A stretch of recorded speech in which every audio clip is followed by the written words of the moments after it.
To turn an horizontal conduit into an oblique conduit, start by filling the levels without spreading them.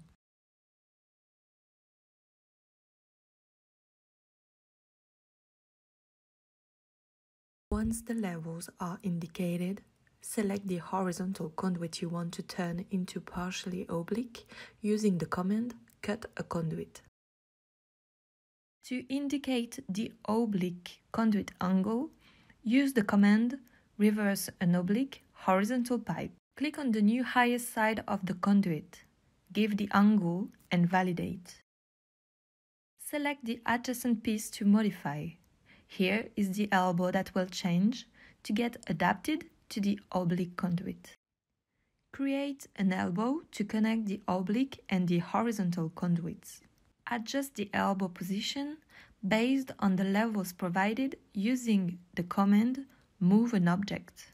The software detects the levels provided and moves the elbow respecting the levels and the angle of the conduits. Use the information command to spread the levels in the entire network.